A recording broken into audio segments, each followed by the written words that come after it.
Olha aí, freguesia, são as deliciosas pamonhas. Pamonhas fresquinhas, pamonhas caseiras. É o puro creme do milho verde. Temos curau e pamonha.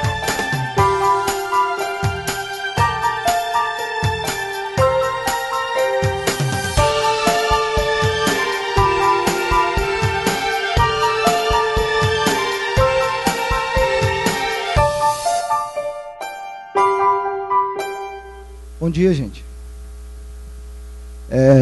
Eu não consigo ficar sentado, vou ficar aqui. Eu trouxe uma apresentação, a gente vai falar um pouquinho sobre essa nova economia que está nascendo, que é uma economia um pouco mais colaborativa, e o que está por trás desse retorno, esse resgate à convivência coletiva e à rede. Aí eu vou contar um pouquinho da minha história, falar um pouquinho sobre o Hub, que tem tudo a ver sobre isso, e no final a gente faz o que está por trás disso tudo, que é justamente o tema da fala hoje, que é sobre colaboração em rede, né? Então, vamos conversar um pouquinho sobre o Hub. A gente usa essa frase, né, que um outro mundo já está acontecendo. Esse é o mundo que eu quero trazer um pouquinho para vocês hoje. Depois que eu formei em comunicação. Antes de formar, eu fui para São Paulo a trabalho. Depois disso, eu quis ir para a Ásia trabalhar também. Eu fui trabalhar na Índia. Eu passei um ano na Índia trabalhando numa multinacional com comunicação corporativa. E quando eu voltei para o Brasil, em 2009, eu estava nesse estado aí, com uma inquietação danada. Assim.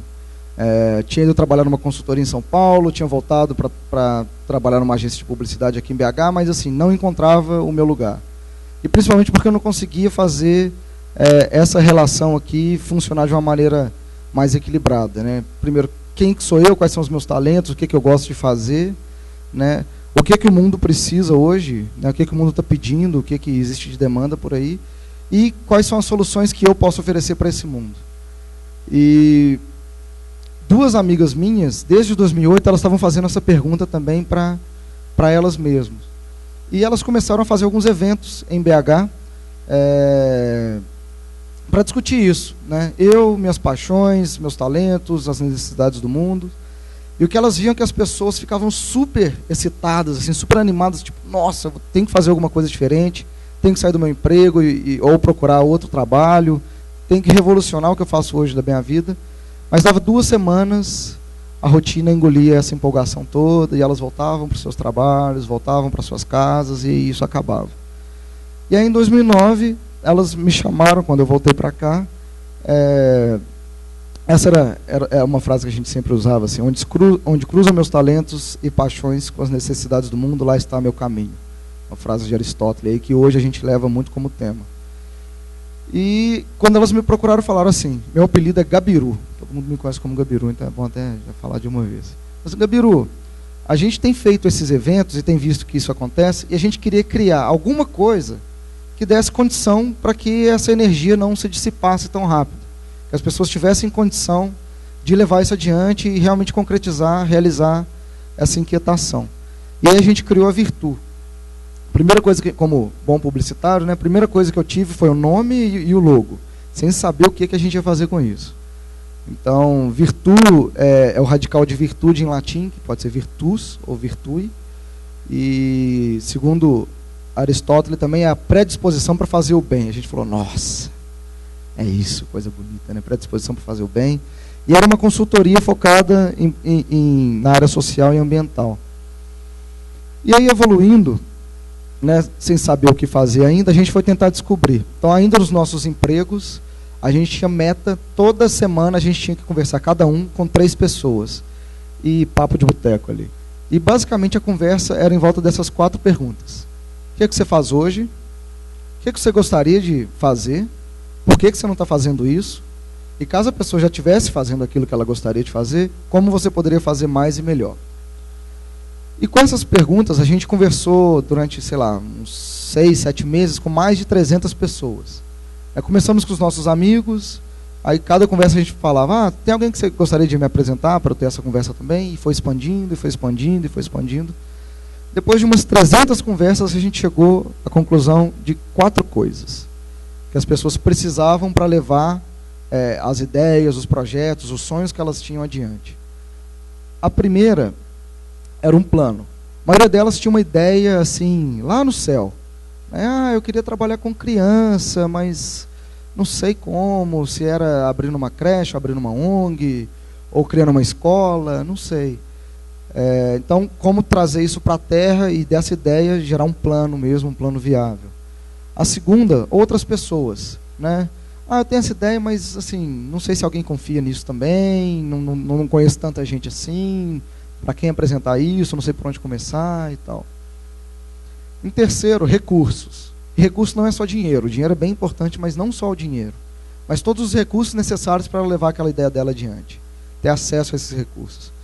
E por último, um lugar. Por quê? Várias dessas pessoas queriam desenvolver os negócios, já estavam assim, decididas, mas no horário de almoço da empresa que ela trabalhava, ela não conseguia porque o ambiente não proporcionava condições necessárias para isso. Em casa era super difícil, né? A esposa pedia para comprar pó de café, o cachorro latia, o filho chamava, a empregada passava. Então em casa também era difícil desenvolver esses negócios ainda paralelos. Então elas precisavam de um lugar que propiciasse um ambiente necessário para isso. Beleza. Antes, a gente sabia mais ou menos o que as pessoas precisavam, mas não sabiam como oferecer isso. E aí, no final de 2009, estava acontecendo em Copenhague a COP15. Todo ano a ONU organiza essa conferência, que é uma conferência sobre as mudanças climáticas. E a COP15 em Copenhague, ela era tida como assim, a conferência, depois da COP em Kyoto, onde saiu o protocolo de Kyoto e tal, seria a conferência onde seriam decididos, as nações decidiriam metas assim muito claras e muito fortes sobre a redução de emissão de CO2 e, em consequência, a diminuição da aceleração do aquecimento global. Então estava todo mundo super ansioso para essa conferência. Só que essa conferência, assim como todas as conferências da ONU, elas reúnem líderes mundiais, né, os presidentes, os ministros, os embaixadores e tal, líderes, representantes da sociedade civil através das ONGs, né? Então Greenpeace estava lá, WWF estava lá e tal, e líderes empresariais. E aí uma galera lá de Copenhague falou, putz, mas e a gente? Estudante, empregado, funcionário, pai, mãe, filho, tio, onde é que a gente fica nessa história? E aí eles criaram lá em Copenhague a Academia da Sobrevivência, que era uma conferência paralela, né, chamava Survival Academy. Era uma conferência paralela à COP15 para discutir para nós, cidadãos comuns, do dia a dia, o que a gente poderia fazer sobre as mudanças climáticas. E a gente resolveu trazer isso para cá. E aí foi muito legal que, assim, a gente não tinha essa expectativa, e essa Academia da Sobrevivência acabou acontecendo em BH, Curitiba, São Paulo, Rio e Brasília. E foi um festival de intervenções, palestras, atividades sobre o tema de mudança climática. Teve desde mostra de cinemas com documentários que tinham a ver com o tema, palestras. A gente trouxe um pesquisador que tinha ido para a Antártida estudar isso, e a gente trouxe para ele falar o que ele descobriu por lá. Teve uns malucos, qualquer pessoa poderia inscrever uma atividade nesse festival. Teve uns malucos que vestiram roupa de mergulho e foram da Praça da Liberdade até a Praça da Savassi com cartazes e roupa de mergulho. Isso foi em dezembro. Com cartazes, você está preparado para a próxima chuva? E não sei o quê. Então, era um protesto, enfim.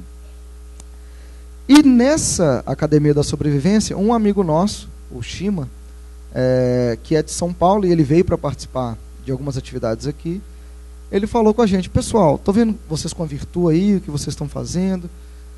Vocês já conhecem o Hub? O Hub já existia em São Paulo.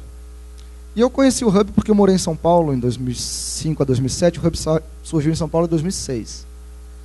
Conheço, né? O Hub é aquele espaço, é um espaço bacana, um espaço bonito que tem lá, perto da Augusta, ali perto da Paulista e tudo mais.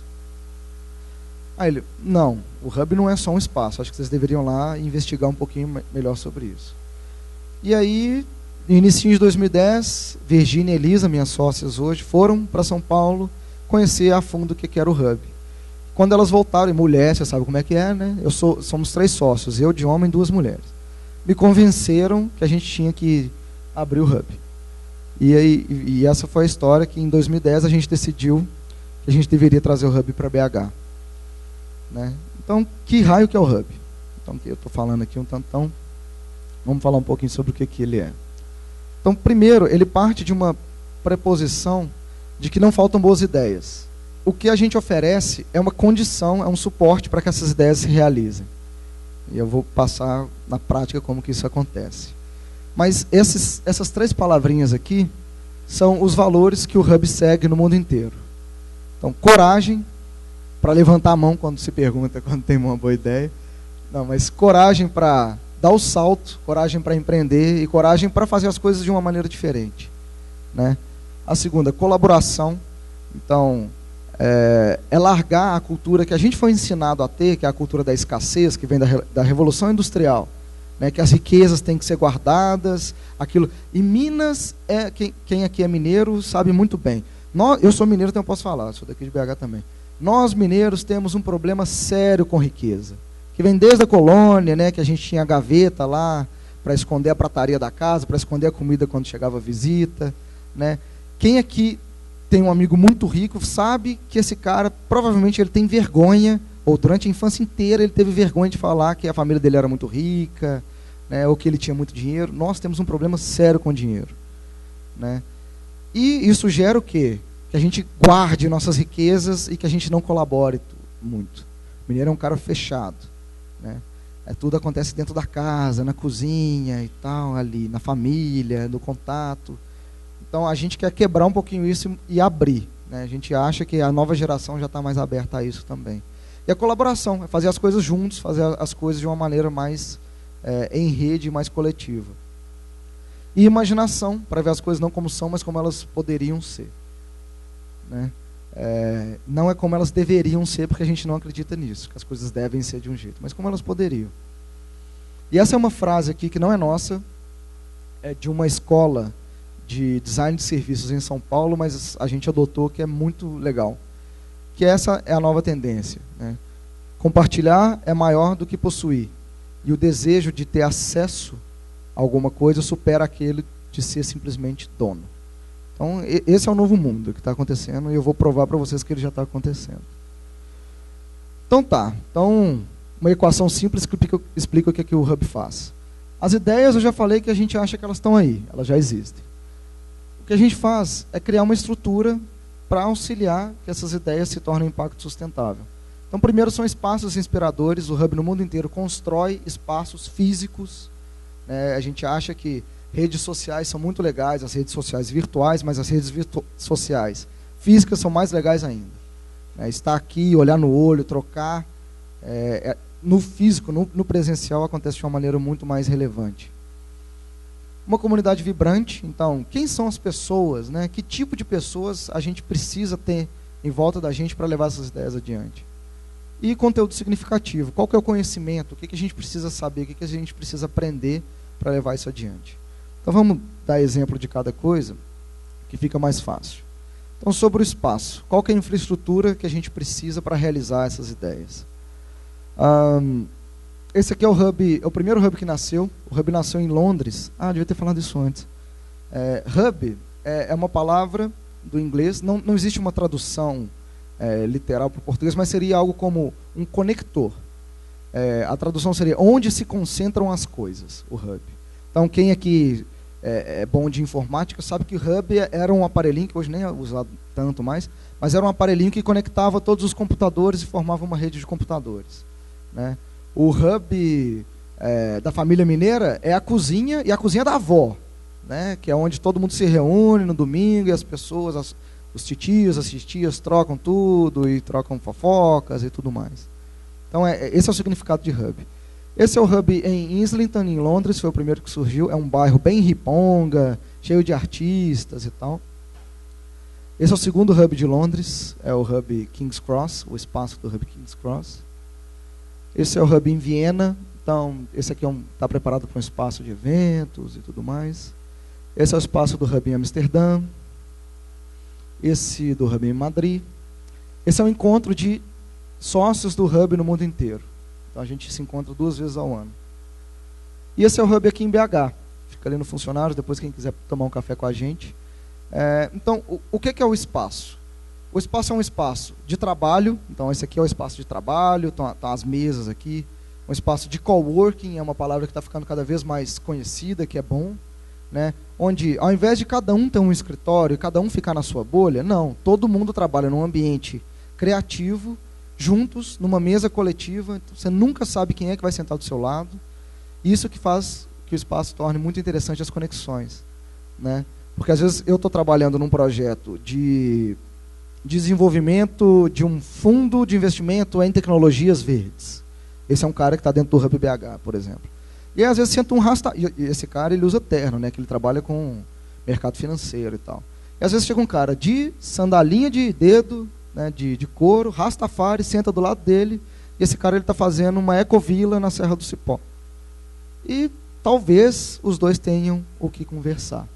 Talvez uma tecnologia de construção lá da ecovila dele sirva como um modelo de negócio que serve para investimento desse cara que está investindo num fundo em tecnologia verde. Então, assim, as conexões inusitadas, elas são muito mais ricas, né? Quando a gente chega no Facebook ou no Google e digita assim, estou procurando tal coisa, as pessoas vão te falar, olha, conheço isso, conheço aquilo. Mas quando você chega num ambiente que é completamente diverso, você não sabe nem que está procurando aquilo e aquilo aparece, é muito mais rico, né? Os americanos deram um nome para isso. O nome que eles deram é serendipity. E aí tentaram traduzir para o português para serendipidade. Serendipidade. Quem quiser procurar depois. Mas é isso, é o eureka. É aquilo de, sabe quando você precisa muito de alguma coisa, nem tem noção de que você precisa tanto, e encontra por coincidência? Seria a coincidência provocada, a serendipidade. O espaço proporciona isso. E além de um espaço de trabalho, é um espaço para palestras, lançamentos, cursos, um espaço aconchegante, um espaço, tá a nossa cozinha aqui também, a gente faz almoço, de convivência também. Beleza, o espaço é bonitinho, mas quem são as pessoas que estão co-criando, né? Então eu trouxe alguns exemplos de que tipo de pessoas a gente tem dentro do Hub. O Roman é do Hub Zurich, lá na Suíça, e ele tem uma empresa que chama Urban Farmers, seria fazendeiros urbanos. Na Europa é um problema sério o lance da alimentação, não só porque falta território para plantar, né, e eles têm que importar muita comida, mas também porque as pessoas nas cidades perderam muito o contato com o campo. É algo que a gente está passando aqui também. As pessoas não sabem mais de onde vem a comida, né? A carne vem da caixinha, o leite vem do supermercado, né? Então, o negócio dele são tecnologias para a agricultura dentro de apartamentos, dentro de escritórios, né? Não só de hortaliças, mas também de coisas que fazem mais sentido, assim, de grãos e tal. O resgate ao contato das crianças, por exemplo, com a comida. A criança vê na janelinha dela nascendo o alface que ela vai comer, o tomate. Isso é um exemplo. A Mari, é aqui do Hub BH, ela tem um projeto muito legal que chama Raízes. Ela trabalha com artesãos de baixa renda em comunidades do Vale do Jequitinhonha e capacita esses artesãos em design, em padronização dos produtos, para que tudo fique feito de uma maneira um pouquinho melhor. E ela tem um site, um portal de e-commerce, e vende esses produtos no Brasil inteiro. E agora, via Hub, ela está pensando em começar a exportar para a Europa e para a Ásia. E o dinheiro arrecadado com a venda desses produtos, parte vai para a empresa dela, mas a maior parte vai para as comunidades artesãs. Então ela gera renda para eles, é um negócio, né? Mas ela gera renda para eles e melhora a qualidade de vida. E agora ela está criando uma nova unidade de negócio que é de turismo de experiência. Então, quem quiser aproveitar as férias para viver uma comunidade completamente diferente, uma realidade completamente diferente, tem muita gente, tem muitos programas, né, de pessoas que estão indo para a África, estão indo para a Ásia, né? Muitas pessoas que eu conheci na Índia, por exemplo, estavam lá porque queriam vivenciar vilas, queriam vivenciar, lidar com a miséria, com a pobreza e tal, e voltarem mais capacitadas a trabalharem nos seus países. Não precisa ir para a África, né, gente? O norte de Minas está aí. Então ela está fazendo esse tipo de turismo de experiência, um turismo de impacto aí também, levando as pessoas para conviver com essas comunidades ribeirinhas. O Felipe é da Teigel, aqui do Hub BH também. Ele trabalha com geoespaçamento, ele tem satélites. O negócio dele é muito doido, assim. Vou dar um exemplo do último projeto que ele fez. Ele mapeou em Minas Gerais, via satélite, quais são as regiões do estado que mais geram resíduos e que tipo de resíduo é gerado. E isso serviu de insumo para o governo de Minas saber onde que tem que ser instaladas cooperativas de reciclagem. Ali no quadrilátero ferrífero tem que ter de alumínio.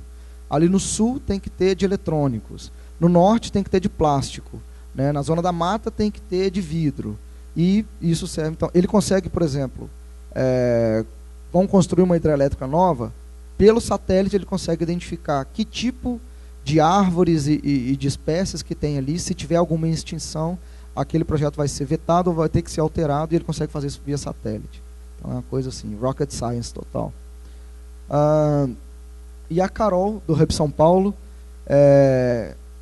ela vai assim... Quem é que gosta de notícia boa? Todo mundo, né?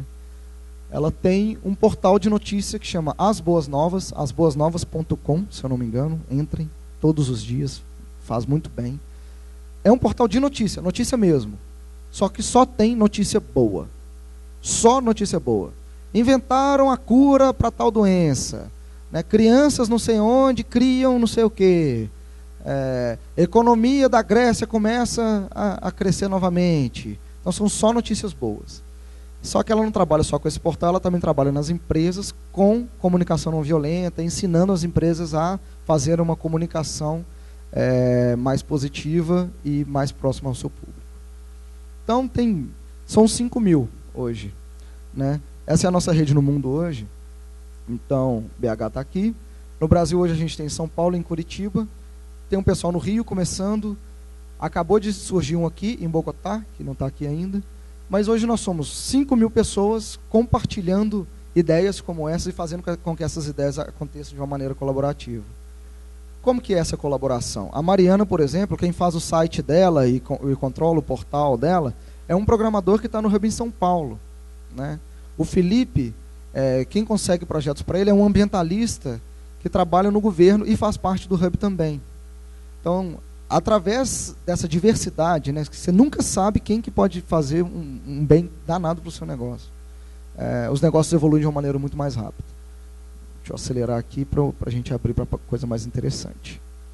E o conhecimento. Então, como eu falei que o espaço, a gente sempre recebe cursos, vivências, experiências. Então, aqui alguns exemplos de cursos que já aconteceram aqui no Hub. Então, tem um pessoal legal, mulherada, fiquem de olho, principalmente mulherada aí da comunicação. Negócio de mulher, são 3 empreendedoras guerreiras aí que estão... isso é bem importante. Assim. O cenário de empreendedorismo no mundo, as mulheres ainda são muito minoria. Então, nesse ano, em 2012, foram lançadas várias iniciativas para acelerar a busca, né, e o número de mulheres empreendedoras no mundo. Então, tem várias pessoas investindo dinheiro, tempo e conhecimento em mulheres que querem empreender. Então, a mulherada fica de olho aí para bater os homens.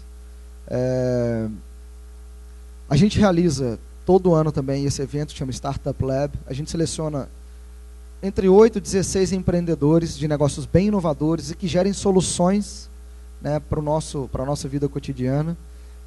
Para apresentar, a gente primeiro prepara eles para apresentar o negócio deles em 5 minutos. É o chamado pitch. E eles fazem esse pitch ante uma banca de investidores, especialistas de mercado e um público interessado. Então vão 150 pessoas que dão feedback para esse cara e geralmente esse cara está no estágio bem inicial do negócio dele. Então ele sai dali com uma pesquisa de mercado, né, pelo menos assim esboçada, que é bem legal. E potencialmente com um investidor interessado no negócio dele. E esses 2 gráficos aqui, a gente está lançando agora no fim do ano programas de aceleração.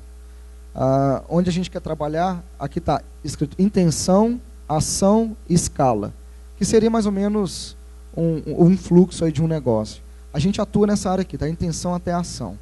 Então, vocês que têm boas ideias e tal, e que não sabem como começar, estão travados em algum lugar, vá lá para o Hub. A gente está fazendo um programa de incubação agora de 9 meses, uma gestação, né? No final desses 9 meses, a ideia é que o seu projeto esteja pronto para receber um investimento e colocar o produto, o serviço no mercado. Conversando com centenas de pessoas também, esse aqui é o arquétipo. Arquétipo é um padrão, vamos simplificar assim, que a gente viu dos empreendedores Pessoal, quando eu falo empreendedores, isso é bom falar antes. Não é empresário, não. Tá? Empreendedor, para a gente, é muito mais a atitude de levar ideias adiante, de realizar ideias, do que de abrir empresa. Tá? Você pode ser empreendedor aqui, dentro da PUC, como estudante, você pode ser empreendedor na empresa que você já trabalha, no governo, em qualquer lugar. Né? Então, é isso que toda vez que eu estou falando empreendedor, é a atitude, e não o empresário em si. Mas essas são as fases que a gente identificou que o empreendedor ele passa. É a fase, primeiro, da inquietação, que é aquele que parece que tem uma formiguinha na bunda, né? O cara fica ali mexendo na cadeira, incomodado, ele não sabe direito o que é que está incomodando ele e tal.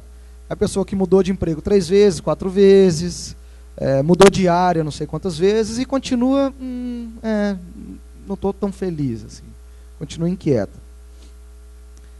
Essa pessoa, eventualmente, ela vai começar a falar, bom, eu acho que eu tenho que procurar outra coisa. E aí ela passa para a próxima fase, que é da idealização. Começa a ter ideia.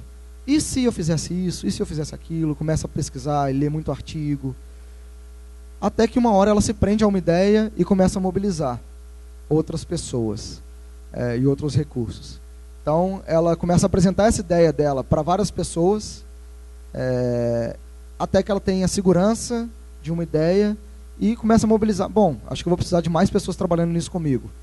Fulano, você não quer trabalhar nisso comigo? Aí começa a achar sócios, potenciais parceiros e tal, até que ela vai para a realização, que é colocar o neném no mundo, né? Colocar o produto, o serviço ou o projeto dela para funcionar. Beleza. 2 exemplos do que pode acontecer quando a gente coloca as pessoas certas juntas. Esse é um exemplo do Hub Bay Area, em São Francisco. As pessoas viram que lá em São Francisco estava começando. São Francisco é hoje no mundo o lugar com maior foco de investimento no mundo, né? Por causa do Vale do Silício, lá que nasceram as grandes empresas que a gente vê hoje, né? Skype, Yahoo, Google, tal. Você fala, o Skype não é americano, tá? Mas ele nasceu no Vale do Silício. E eles começaram a ver também que, putz, tem tanta grana rolando aqui. E se a gente usasse essa grana que tem, né, esses bilhões de dólares que estão circulando aqui, para investir no social? E aí eles criaram o SoulCap, que hoje acabou se tornando a maior conferência de investimento de impacto no mundo. Então, Bill Gates Foundation, Skoll Foundation, todas essas organizações gigantes que investem em programas sociais, em negócios sociais. Então, como eu falo, programas sociais não é só ONG, tá, gente? Por exemplo, a Mariana, ela agora é finalista do Prêmio Folha de Empreendedorismo Social. E é um negócio. Ela não é ONG, é limitada, sabe? A CNPJ dela é limitada. Ela gera lucro, coloca dinheiro no bolso. Esse aqui é outro exemplo, o 1000 Tables, que por causa da Primavera Egípcia e tal, em Israel também começou uma movimentação danada, só que o tema lá era menos democracia e muito mais justiça social. Né, por causa dos conflitos que estão acontecendo, a segregação que tem naquele país e tudo mais. E as pessoas estavam lá em praça pública, todo mundo gritando, ocupar, não sei o quê, mas ninguém tinha uma proposta.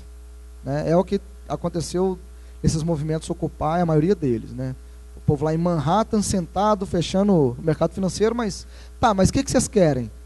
A gente é contra o modelo capitalista. Tá, mas qual que é o modelo que vocês são a favor? Não sei. E aí que o pessoal do Hub Tel Aviv começou, foi organizar isso. E eles fizeram um encontro com 10 mil pessoas em praça pública, essa aqui é a foto desse encontro, e 1000 mesas redondas, e eles fizeram um World Café, que é uma metodologia de diálogo coletivo, para que dessas 10 mil pessoas fosse escrito uma proposta única do que Israel queria no tema de justiça social para o país nos próximos 10 anos. Isso se tornou os diálogos globais, que nós até realizamos aqui em BH também. Então, no mundo inteiro, pessoas fizeram a mesma coisa. A gente fez aqui lá na Praça Santa Teresa, foram 100 pessoas só. E a gente levou todo esse relatório para Rio+20 como propostas para os governos e tal. Outro exemplo legal é a Hub Escola. Acabou de acabar aqui em BH, acabou no mês passado. Mas na nossa rede, a gente faz 2 perguntas. O que você quer aprender? E no outro, o que você pode ensinar? E aí a gente faz uma grande escola aberta durante um mês ou 2 semanas. Essa foi de 2 semanas. Que teve oficinas desde como criar minhocas e fazer seu próprio minhocário, parar de jogar seu lixo fora e transformar ele em alguma coisa que dê até dinheiro, né?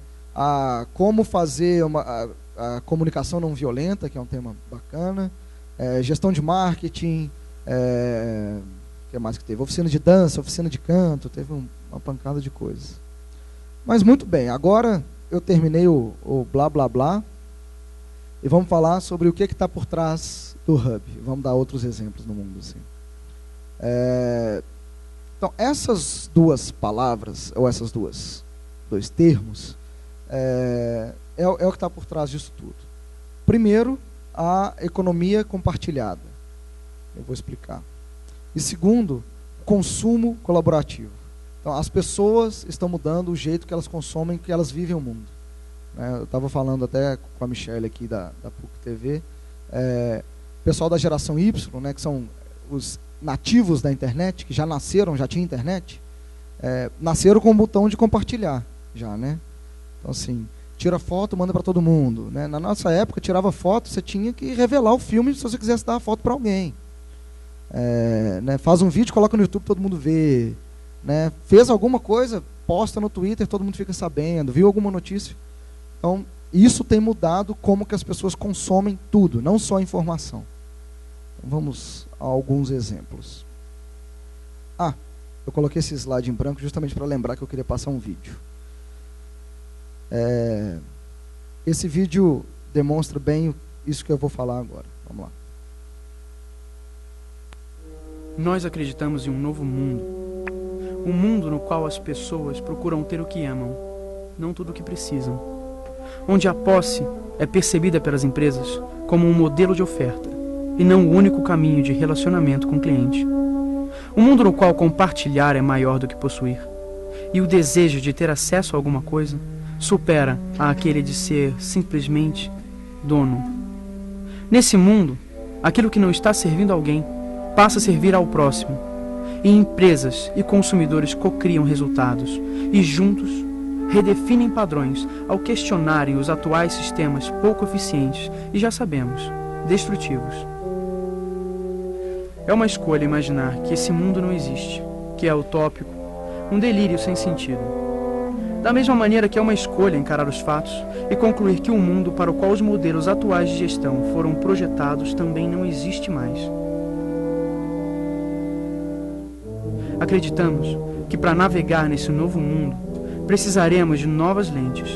Lentes que nos permitam enxergar novos modelos de negócios desenhados a partir e ao redor do ser humano.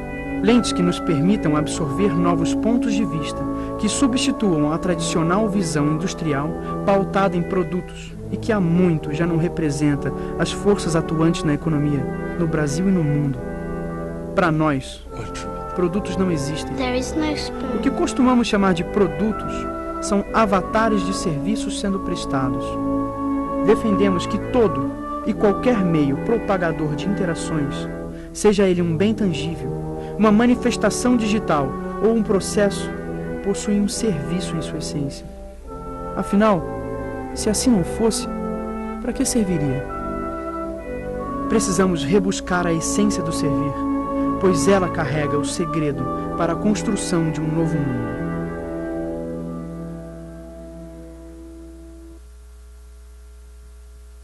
Bacana, né? Deixa eu voltar aqui. Bom.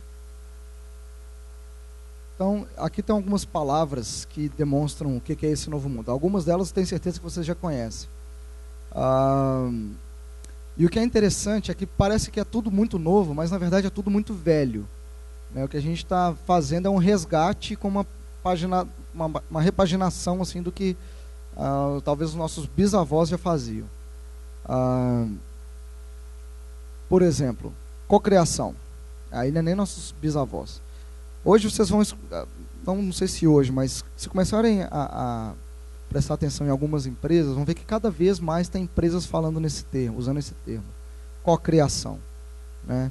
De criar juntos. A cocriação parece algo muito novo. Por exemplo, vamos falar aí com o pessoal da comunicação. A Coca-Cola agora fez uma campanha co-criada com seu público, colocando o nome na latinha. Vocês viram essa campanha da Coca-Cola? Que aí tem assim, tá lá, Mateus, Tiago, André e tal, e aí você pode mandar isso para um amigo seu que chama Mateus, fala, olha aqui, estou bebendo Mateus e tal. Ainda bem que não foi a Elma Chips que fez, né? Senão ia ficar... Mas cocriação, na verdade, os nossos antepassados já faziam, né? Se você pegar todas as religiões, ou quase todas as religiões, pelo menos as ocidentais, todas falam algo mais ou menos assim: quando mais de um estiverem reunidos em meu nome, lá estarei, né? Os budistas acreditam, aí até as religiões orientais, eu falei agora do cristianismo, né? Mas os budistas também falam assim que a meditação coletiva é a que gera a mudança no mundo. Então tem lá os monges rezando, lá fazendo mantras no Tibete, e eles estão mandando essa energia para o mundo inteiro. As tribos, quando elas queriam, como que as tribos sobreviviam? Através de cocriação. Então, de tempos em tempos, sentavam em torno, num círculo, e o círculo é uma coisa, uma forma poderosíssima, assim, é sagrado. Então, em círculo, uma fogueira no meio, e os mais velhos contavam as histórias para os mais novos, e as histórias eram assim, porque aí fulano foi lá e comeu tal fruta, e morreu porque Deus tal, não sei o quê. Aí todo mundo aprendia que não podia comer aquela fruta, né? E eles faziam isso para chamar a chuva, para fazer... Então, a cocriação é algo espiritual até, né? E hoje ela tem sido utilizada por quê? Tudo que é cocriado tem uma força muito mais forte. Então, ao invés de uma empresa simplesmente lançar um produto no mercado, ela traz os potenciais consumidores desse produto e cria esse produto de uma maneira em rede, né? Cria esse produto junto. Então, isso tem várias coisas que geram de positivo, assim. Wiki, né? Então, a questão do conteúdo co-criado também, né? Eu sou da época da Bárcia, né? A Barça, e eu queria colar figurinhas. A Barça era uma enciclopédia, gente, para quem não pegou. Era o Google, só que no papel, assim, sabe? Ao invés de você digitar, tinha que ir no índice. Boa. E eu queria colar figurinhas. A professora mandava colar figurinhas no trabalho. E eu não podia recortar a Barça, porque a Barça era caríssima. Se eu recortasse, minha mãe me batia. Então, hoje, não existe mais enciclopédia, né? Tá tudo... Você quer saber alguma coisa? Se você quiser saber o que é serendipidade, digita lá na Wikipedia, vai ter. Crowd power, né? Então o poder da multidão. É aí a primavera egípcia acontecendo de novo, são as manifestações que acontecem hoje no dia a dia e tal. Conteúdo compartilhado. Eu sou e tem várias outras pessoas como eu que quase não assistem televisão mais. Os programas de TV que eu gosto, eu assisto no YouTube, né? Então, assim, a minha televisão tem YouTube. Eu aperto o botão, aí ela vai no YouTube. Assim. Eu não preciso ter canal. E, assim, isso está cada vez mais comum, né? Os conteúdos hoje eles são muito mais feitos por pessoas igual eu, igual você, do que por grandes centros de televisão que concentram tudo. Crowdfunding. Quem já ouviu falar de crowdfunding? Crowdfunding é um nome muito bacana que deram para velha e boa vaquinha.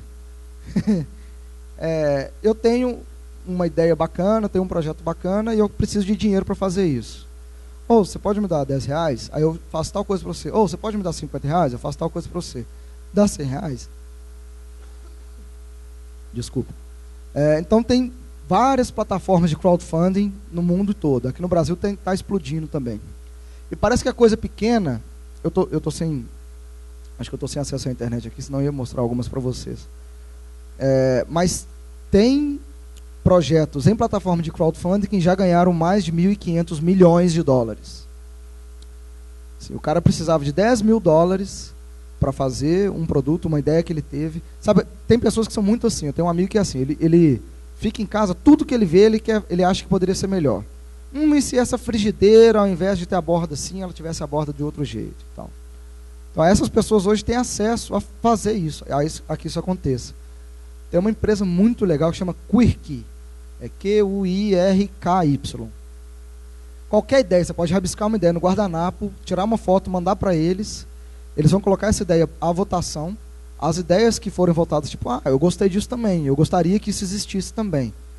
Eles vão colocar em pré-produção e vão colocar numa plataforma de crowdfunding que as pessoas podem comprar ou pagar. Se atingir o valor necessário para a produção daquilo, eles começam a produzir. Então, assim, às vezes você tem uma ideia de uma privada mais eficiente e os caras vão fazer isso lá. E há cerca de 3 anos atrás começou a ficar um pouco mais popular, ainda não é tão popular. A impressora 3D. Já ouviram falar na impressora 3D? Agora, imagina quando a impressora 3D for doméstica. Você vai poder imprimir. A impressora 3D, ela imprime assim, eu estou querendo fazer isso aqui. Ela imprime em 3D, ela imprime o aparelho, ela imprime. Tem impressora 3D hoje no mercado que ela se aperta um botão e ela reimprime todas as peças que fazem ela. Então você compra a impressora 3D, aperta um botão e ela imprime todas as peças, você pode construir outra impressora 3D e vender, ou dar para alguém. Crowdlearning, então plataformas de aprendizado coletivo, crowdsourcing, as consultorias descobriram isso desde a década de 80, né, que não preciso ter mais uma empresa com 150 funcionários para poder atender vários clientes. Eu preciso ter uma rede bem estabelecida e a cada projeto eu contrato as pessoas específicas daquele projeto. Né? Peer-to-peer, começou na internet também. Quem aí usou o Napster? O Napster, achei que ia ter mais gente. Emule, depois do Napster vem o quê? Emule, né? Aqueles programinhas que a gente usava para poder baixar música, que aí as gravadoras entraram com um processo contra e tal. Hoje, o FBI fechou o Napster, né? E aí ele foi pro Facebook e tudo mais. Vocês viram a historinha lá da rede social? Vocês viram o filme, Rede Social, né? O cara do Napster é aquele lá, o Justin Timberlake. É ele, não é? E isso agora não é só virtual, gente. Peer-to-peer. Eu vou passar alguns exemplos que mostram isso. Vamos adiantar para a gente abrir para perguntas. Então, assim, existem várias metodologias, várias iniciativas diferentes disso, de redes, de colaboração, modelos de negócio diferentes e tal. Mas a gente consegue... A gente não fui eu que fiz isso. A fonte é desse site aqui, consumocolaborativo.com, collaborativeconsumption.com. Eles agruparam em 3 tipos. O primeiro tipo é sistemas de redistribuição. Com isso, eles evoluíram os 3 R's, né? Reusar, reciclar e reduzir. Agora eles falam em 5 R's. Eles adicionam o reformar e redistribuir. Então, vamos lá, vamos dar um exemplo. Mulherada. Quem aqui tem bolsa e sapato que não usa mais, mas também tem dó de jogar fora e está dentro do armário? Levanta a mão. Os homens estão assim, né? Todas, né? Mulher foda, né? Mulher. Então agora vamos falar dos homens. Ô Maiada, quem aqui tem CD, DVD, que já escutou, já viu o filme e assim, sabe que não vai ver esse filme tão cedo, não vai ver esse filme de novo e está lá encostado na estante? Levanta a mão. Jogo de videogame, né? Então, não seria muito mais útil se você pudesse passar isso adiante para alguém que está precisando? Né? E conseguir algo que você está precisando sem ter que comprar também? Então, esse que é um pouquinho o mercado. Quem aqui tem furadeira em casa? Furadeira é um exemplo muito bom. Quem tem furadeira em casa? Fizeram uma pesquisa. Uma furadeira doméstica é utilizada a vida inteira, cerca de meia hora. Faz sentido, gente? Tem uma furadeira, né? Você compra aquilo, você vai usar na sua vida inteira, porque a furadeira, você não precisa da furadeira, você precisa do furo. Né? Marqueteiros de plantão, tem um autor que vocês têm que consultar, chama John Chakra. Depois eu posso escrever para vocês. Ele foca muito em marketing de serviço e ele é assim, xiita em serviço. Meio com o que o vídeo falou ali também. Para ele não existe produto. Só existe serviço. Todo produto tem que estar a serviço de alguma coisa. O microfone, ele serve para que minha voz chegue lá no fundo e eu não tenha que gritar. talvez inventem outra coisa que faça a mesma coisa. Então, o produto ele é irrelevante. O interessante é o serviço, né? E aí o pessoal começou a pensar nisso também. Vamos para frente. Então, hoje tem alguns negócios que fazem isso, né? Tem negócios que pegam um condomínio, e ao invés de todo mundo no condomínio ter uma furadeira, não. Eles emprestam, eles coordenam o empréstimo dos vizinhos. Outro, sistemas de produtos e serviços. Na Europa, a pesquisa foi feita sobre carro. Os carros, ter um carro na Europa custa cerca de $8.000 no ano. Aqui no Brasil é bem mais caro. E os carros, em média, eles ficam 23 horas parado por dia na Europa, em média. A pessoa usa para ir da casa até o trabalho, gasta aí meia hora, deixa ele lá, 8 horas parado. Depois do trabalho até a casa, ela gasta mais 1 hora e ele dorme lá, né? Faz sentido, então, todo mundo ter o seu próprio carro? Não faz. E aí, isso com outras coisas também serve, né? É o mesmo exemplo da furadeira, né? Então, existem várias empresas hoje fazendo com que, ao invés de cada um ter o seu carro, você compartilhe esse carro. Eu vou mostrar os exemplos disso daqui a pouquinho. E, por último, estilos de vida colaborativas. Então, esse aqui era bastante assim a maneira como a gente trabalhava ainda hoje em alguns lugares e na maioria dos lugares antes. E hoje é essa ideia do estilo de vida colaborativa. É um exemplo do Hub, por exemplo, né? Ao invés de ter cada um desenvolvendo o seu negócio ali, nas salinhas, nas suas baias e tal, não. Você coloca todo mundo com as cabeças juntos, que com certeza o que vai ser gerado daquilo vai ser muito melhor. Outros exemplos, um exemplo muito bacana que o pessoal da tecnologia descobriu é a chamada Open Innovation, ou inovação aberta. Como que as grandes indústrias de inovação funcionavam até pouco tempo atrás. Fórmula da Coca-Cola. Você tinha o seu departamento de pesquisa e desenvolvimento trancado a 7 chaves, um cofre, os cientistas com um termo de confidencialidade, que se ele falasse alguma coisa que ele estava fazendo ali dentro, até a família era aniquilada da face da terra e tudo mais. E toda a inovação gerada ali era exposta para o mercado depois de um grande mistério do que iria acontecer. Uma empresa que continua fazendo isso e já tem várias pessoas criticando ela por isso é a Apple. A Apple é uma das poucas empresas de sucesso no mundo hoje, em tecnologia, em inovação, que continuam funcionando assim. Só que o que elas fazem? Elas roubam as pessoas das outras empresas e colocam lá dentro para fazer isso. Mas é um modelo fadado a morrer. Tem um artigo bem interessante falando assim, por que a Apple deve falir em 2 anos? O iPhone 5 já está mostrando aí que foi um certo fracasso. Como que as empresas estão fazendo hoje, né? Quando eu trabalhei na Índia, eu trabalhava numa empresa que tinha um laboratório chamado Bell Labs. É o laboratório do Graham Bell, o cara que inventou o telefone e tal. Os caras tinham ganhado já 9 Nobels de física, química e ciências. Eles trabalhavam abertos. Então qualquer pessoa poderia chegar lá e sugerir alguma coisa. Ou pegar uma tecnologia que eles estavam desenvolvendo e pegar essa tecnologia. O Google faz isso. Você procurar por Google Labs, você vai encontrar quais são as diferentes plataformas que o Google está trabalhando hoje, e você pode começar a testar. Você pode pegar ela, quem aí for um bom programador, ler tudo, como que ela foi feita, e mudar. Falar, eu acho que deveria ser assim. E o Google pega isso depois e lança um produto no mercado. Então, essa maneira colaborativa aqui tem gerado muita grana para muita gente. Qual que é a evolução? Então, por que isso funciona? Primeiro, a gente está saindo de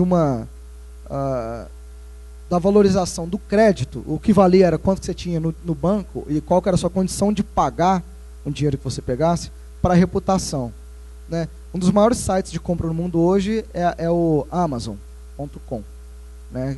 Que é um site tipo Mercado Livre. Tem coisas que tem um preço fixo, tem coisas que tem um preço a leilão. Só que o que mais vale são as revisões, né, são as avaliações dos consumidores. Então o cara eu comprei meu computador, eu vou falar, olha, Adorei, chegou no prazo, tal, meu computador, não troco ele por nada. Ou, não, ele veio, tal, eu achei que ele era mais potente do que isso e tal. Né? Então, a reputação vale muito mais. No Mercado Livre, se o cara que está vendendo alguma coisa é a primeira venda dele, provavelmente você não vai comprar. Mas se o cara está lá, que ele já vendeu 5.000 itens, e ele tem uma aprovação de entre 80% e 100%, você compra de olho fechado desse cara. Então, esse é um ponto. Segundo ponto, quer dizer, publicidade e comunidade. Então, comunicólogos de plantão. A era da informação está acabando, ou já acabou. Informação todo mundo tem. Né? O professor hoje sofre pra caramba, porque ele fala alguma coisa na sala de aula, o cara ali no telefone já fala, não, professor, aqui ó, no Wikipedia está falando diferente. Né? A gente agora está na era da atenção. Então, a gente recebe muita informação, mas o que é que te faz parar e realmente prestar atenção naquilo? No seu Facebook, né, você recebe não sei quantas notificações por dia. Quais são aquelas que te fazem parar e perceber, assim, e ver aquele vídeo, e ler aquele artigo, compartilhar aquela foto? Então, a guerra agora não é por quem tem a mensagem mais eficaz, mas quem consegue atrair mais atenção. E isso gera comunidade. Depois, essa mudança que pra gente talvez seja, nós latinos, nós temos um apego muito mais forte, a gente tem a parte emocional muito mais aflorada, então a gente tem um apego muito maior às coisas, né? Então assim, não, mas o meu carro é meu carro, eu custei a comprar, eu não vou emprestar meu carro para outra pessoa usar. Né? Pô, meu sapato, esse sapato eu usei no casamento que eu conheci fulano, a gente começou a namorar e tal, eu não vou dar meu sapato para outra menina, né? Mas é uma tendência de mudar essa questão de ser dono, né? Então, aqui, posse individual para o acesso compartilhado. Então, a gente está saindo de uma sociedade de hiperconsumismo, em que todo mundo tem que ter tudo, para uma sociedade de consumo colaborativo, em que nem você precisa ter acesso às coisas, não necessariamente ser dono delas. O que tem acelerado esse processo? Então, eu falei isso aqui é peer-to-peer, que seria pessoa a pessoa, ponto a ponto. Né? Se eu quero fazer alguma coisa, eu não preciso mais do atravessador. Eu não preciso nem do banco mais para emprestar dinheiro para alguém, ou para pegar dinheiro emprestado. Né? Eu não preciso mais da Rede Globo para eu ter acesso a programas muito, muito bacanas, a conteúdo muito bacana. Tem gente em casa, na garagem, fazendo um videolog que é super bacana. O ressurgimento desse senso de comunidade, a gente é macaco, né, gente? Assim, nós somos macacos. E por isso, assim, tá no nosso instinto de sobrevivência, assim, como mamíferos e tal, a vida coletiva. Nós, em sociedade, na religião, a gente tem que se juntar. Não existe uma religião que pregue de que a gente tem que viver isoladamente. Né? Eu estou falando de macaco, eu não estou falando só de teoria da evolução, dessas coisas que eu sei que aqui são bem polêmicas. Estudei em colégio católico minha vida inteira. O que eu estou falando é do instinto de que sozinhos nós somos deprimidos. Né? A gente precisa do coletivo. E quem for fazer psicanálise ou procurar informações sobre psicanálise vai ver que uma das maiores fontes de depressão que a gente tem hoje no mundo é a pessoa se sentir só, ela não ter pares. Assim. A preocupação com o meio ambiente e, por último, a crise no mundo. Né? O dinheiro não está mais tão abundante. Aqui a gente não está sentindo tanto, mas na Europa dá para sentir bastante também já. Um exemplo, então, de alguns negócios, gente, colaborativos. Então, como é que era? Você é dono de um carro. Aí você tinha lá a GM, a Ford, a Chrysler, a Fiat e tal. E aí surgiu a questão do carro compartilhado. Empresas, aqui no Brasil, a Zascar está chegando lá em São Paulo com um pouco de mais força. Como é que funcionam essas empresas aqui? Ao invés de você comprar um carro, você faz uma assinatura nessa empresa, você paga uma mensalidade, e essa empresa espalha carros pela cidade, em estacionamentos, em pontos muito bem frequentados. Assim. Você tem um cartão com um código, você chega no carro, digita esse código, o carro abre, você senta nele e deixa ele em um outro ponto de entrega, num outro estacionamento qualquer. Você fecha o carro, isso no final gera um boleto para você. você paga o carro pela hora que você usa ele, e não por ter o carro, né? Depois isso evoluiu já para o ride sharing, que é a carona coletiva, né? A carona comunitária. Então, olha, eu saio de ponto A e vou para o ponto B. Quem faz isso também e precisa de carona? E aí eu vou compartilhar esse translado, essa carona. E agora a evolução, que essa eu acho a mais, assim, uau de todas, que não tem nem esse atravessador aqui mais fazendo essa questão do compartilhamento do carro. Eu coloco o meu carro à disposição para quem quiser usar. Então, eu coloco ele num sistema. Tem um pessoal aqui em BH fazendo isso com bicicleta. Você cadastra a sua bicicleta no portal deles, você recebe um código de barras. Essa bicicleta, quando você coloca ela no lugar, o GPS mostra onde que ela está. Qualquer pessoa que participa dessa comunidade também vai lá, passa o cartãozinho, tem acesso à sua bicicleta pessoal, e vai deixar ela em outro ponto. E depois você pode pegar outra bicicleta e assim vai. Parece loucura, né? Mas tem acontecido, e é tendência. E aí, quando a gente fala de poder da rede e poder da multidão e de periferia, um pouquinho mais sobre o tema que a gente está aqui dentro, que tipo de ligações que a gente pode fazer, né? Primeiro, qual que é o conceito de periferia? Para ter periferia, o que é que a gente precisa ter?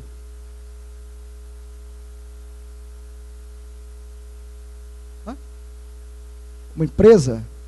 Pobreza? Não. Acho que não. Precisa de ter um centro, né?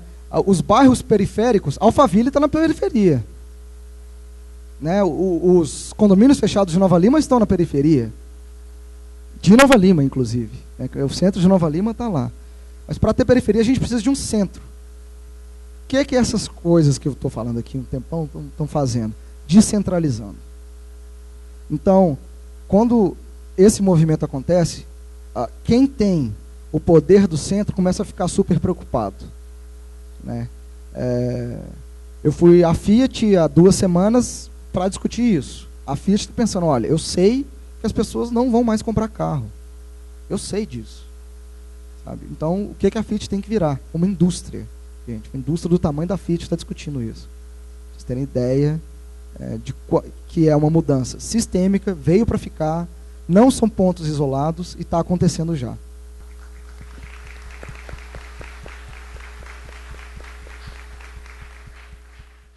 Olha aí, freguesia, são as deliciosas pamonhas. Pamonhas fresquinhas, pamonhas caseiras. É o puro creme do milho verde. Temos